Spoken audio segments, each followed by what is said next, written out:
welcome to Random Acts of Squirrel. For those that are keeping live, apologize for the delay.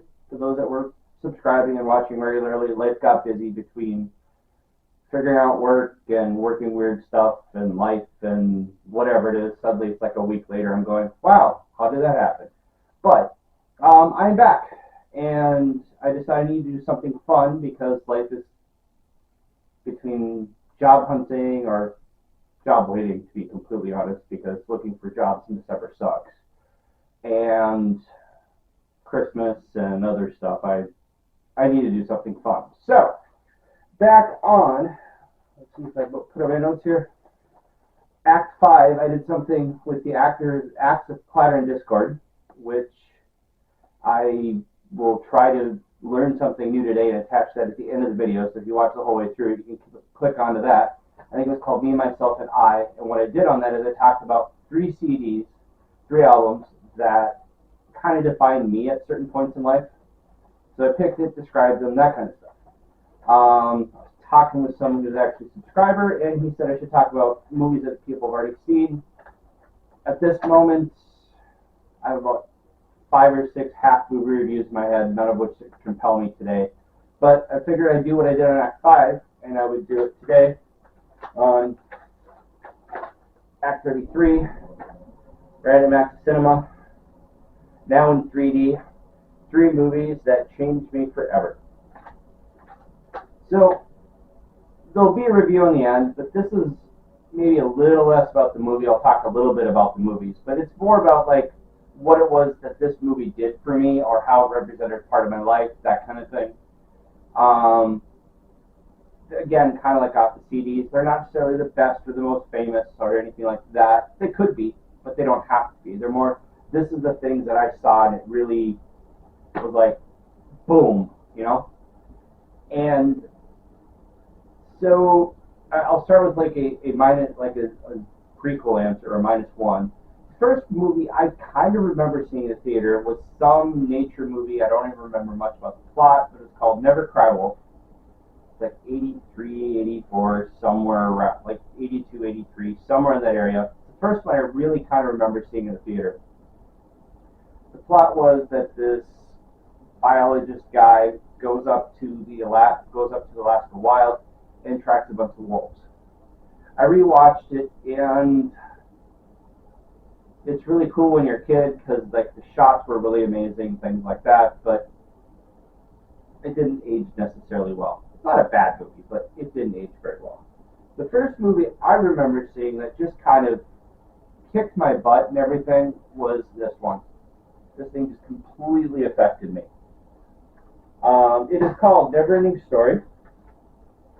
It is directed by Wolfgang Petersen, who went on and directed a bunch of English stuff too, and had I been smarter, wrote it down. I think he was famous for something called like Das Boot, which was done a couple years earlier. It was about a submarine movie. So the fact that he did this fantasy movie is kind of just mind-blowing. The book was by Michael Ende, I don't know, it's E-N-D-E, he's a German guy. And, I don't know, I have a wild story that might go into that, but I want to talk to the guy that involves the story, so let's say there's a case of lost and found. If of all the things that could happen, I wish I could have this book back. I went to a used bookstore and I found a first edition English copy because it was originally written in German. And it was super cool because, and it'll make sense here a little bit, it was in red ink and black ink. And the general plot of this movie, which I'll get here to go deeper with, is a story of a boy reading a story, and the story was all in a different color. And I just thought that was absolutely cool. And I probably overpaid for it at the time because I loved the movie and nostalgia kicked in. It was one of my favorite things. Life happened, and I think to replace it now is like $100, which it probably isn't worth that, but maybe life and a better job will do that. At the time, it was the most expensive movie produced outside of the U.S. and Soviet Union. It cost about $25 million US. Ended up grossing about $100 million. I remember the theme song in the American version actually climbed up the charts for a bit. There was a group called Coco Joe, I think Too Shy, they sang, the lead singer from that. he sang it. The song was literally called "NeverEnding Story." The general plot of it was this boy, his mother dies. Gerald McRaney, who is in, I don't think what he's in that you would know, kind of a famous guy of the era. He's his dad, and he's a very tough guy. And the kid played by Oliver Barrett is a bookish kid, a little bit quieter, and he's getting picked on by bullies. And he walks into this bookshop and sees this book called The NeverEnding Story. He ends up stealing it out of the bookstore.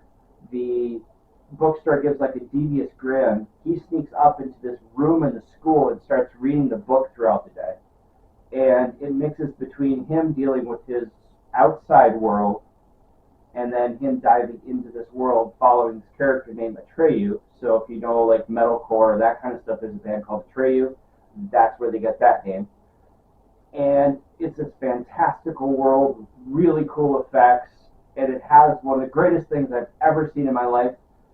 I know a lot of people who would want to get lightsabers, or like there's always a joke that went through with Back to the Future, where's my flying car, or where's my flying skateboard kind of thing, where's my flying car. I don't need any of those. I just want a luck dragon. See if we get close so you can see it. The luck dragon's the thing in the middle. I mean, how can you not want a luck dragon? Unfortunately, Digital Girl says I can't have one, but I guess it doesn't exist, so it doesn't matter. But I love the story. I love the imagination of it, and it just captivated me in a way that no other movie really had. It kind of felt like it was my movie, and it really stirred my imagination. It pushed boundaries of what I thought. And there's a scene that kind of comes about 3/4 of the way to the end, after Atreyu is going through all these adventures, and the character, and then the boy who's reading it starts noticing things blur, and he's getting confused by it. It's just getting kind of creepy, weird how much stuff is blurring. And the primary creature that comes out and starts to attack him, and the setup on it's just fantastic. So I guess if you're going to see it, I don't want to spoil it, but for those that probably will never see it because there's too many movies, I'll give you like, I don't know, I'll like wave my hand when I'm done talking about it. I'll give you like 3 seconds, wave my hand, and then when I'm done talking about it. But so like here, the coolest thing that I love, and it still gives me heebie-jeebies on the end, is he walks into this this hall, or like this cavern, and it shows all the adventures that Atreyu had been through. And then it gets to the end where it shows this cave that's all black outside of like some shiny, some bright eyes with like sharp, shiny teeth. And he turns around, and it's the wolf that's been following the whole time. And so for a kid that's about 10 years old at that point in time, it was one of the coolest, scariest, jump in your seat kind of moments that I've ever experienced. And I loved the visceral quality of it all. And it was my movie, and I hadn't had a my movie moment then. I mean, other people have Star Wars, things like that. I was a little late past that to really even Star Wars then.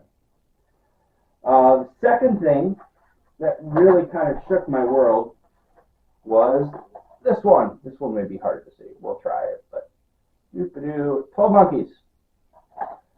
12 Monkeys, a little bit of background.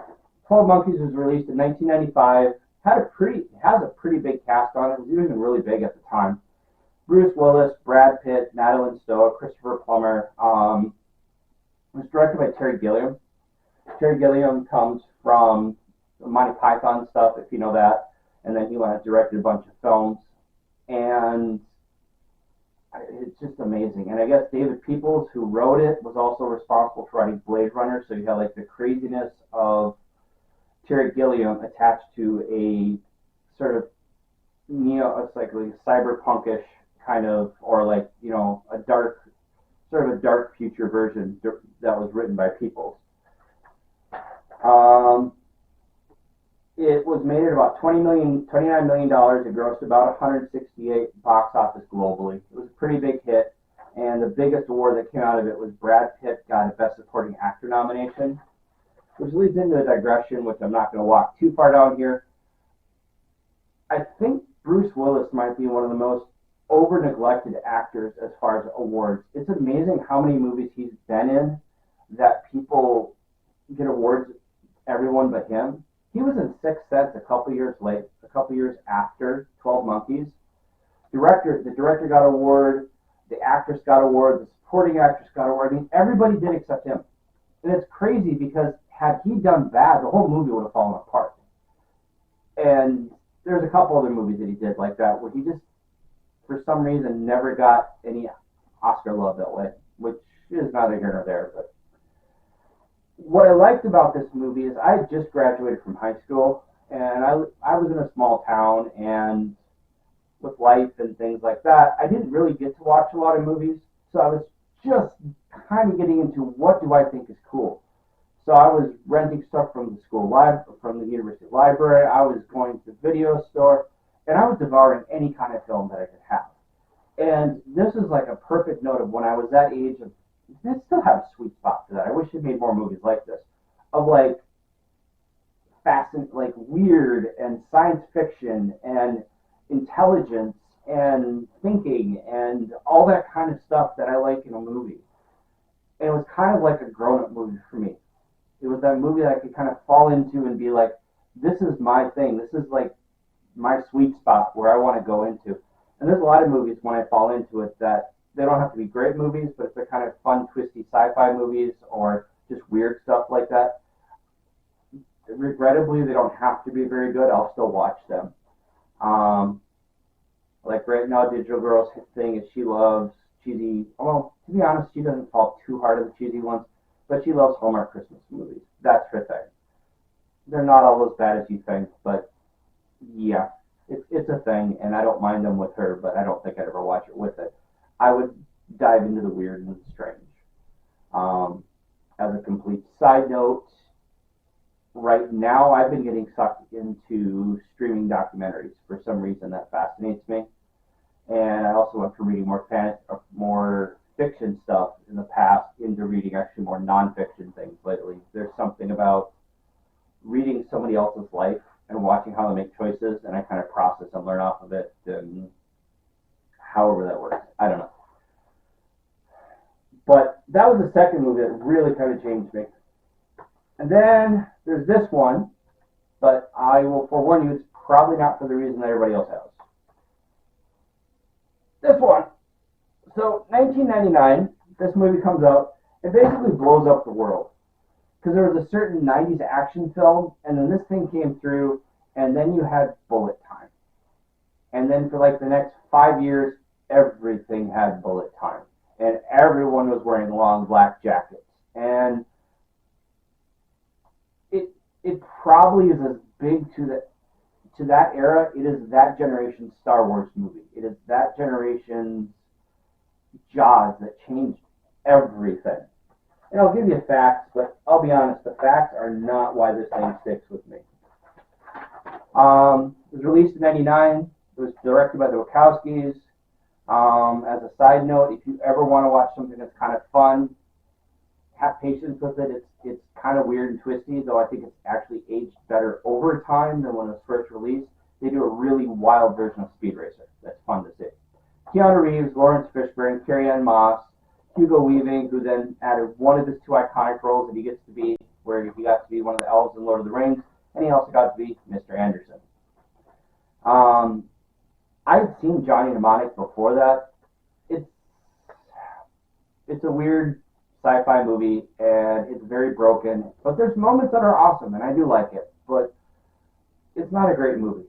But Johnny Mnemonic allowed Keanu Reeves to do The Matrix, because he did a sci-fi movie, and no one ever thought that he could actually do like a sci-fi movie before that, because he thought he was just kind of a dumb Bill and Ted actor, so no one visualized it. And so it took him a step to go there. That's Johnny Mnemonic. It's broken. If you get a chance to watch it, it's worth a watch once. There are parts that are kind of visually cool and interesting. It was made about a $63 million budget, and it's like 99, so it's a bigger budget movie. And it grossed $460 million, and the rest, as far as people know, is history. It spawned a trilogy plus one, It created an animated series. It's been everywhere. Um, as far as a movie thing goes, part of me kind of wishes they stopped at the first one. I love the end of. I absolutely love the end of Matrix. I love how it closes, and I kind of wish they didn't do any more sequels because to me they ruined the magic that happened in that sequel or in the first one by over-explaining it. The fact that they just let you tease the world, he's on the phone, and then it cuts screen. It's a beautiful ending. And they over-explained the world. They did way too many things that complicated it, and that's that thing. But here's why it's really important, at least to me. So while I was getting to talk to Digital Girl after like being here in choir where I got to sing in Russian and Italian, she started talking to me. We did walks around campus, that kind of stuff. And she said she'd go to a movie with me. Well, I was going to take her to a movie called Ravenous, which I think I eventually did see on video. And okay, I like it because it's weird. But I don't think she'd be with me if we went to see Ravenous. I'll be honest. I think she just thought I was cute, and so she decided, yeah, I'll go see that because I like you, and yeah, I don't. That's part of the rabbit hole she doesn't really like to follow me with. The basic plotline of Ravenous, which is I actually want to rewatch it sometime, involves Wendigos, which are people who eat people, and kind of set around 1870s with some settlers who get lost in the mountain and things like that. And like I said, I'm really, really glad I didn't take her to that. So I showed up, and then Matrix opened that weekend, and Ravenous was gone. And so that actually was our first date movie. We didn't realize it at the time, but it actually kind of became our first date movie. And that's really where it went from more of a friendship to something deeper, which turned into like engagement a couple months later, and then turned into marriage about a year later, and 23 years later, so on and so forth. So yeah, that movie always has a soft spot.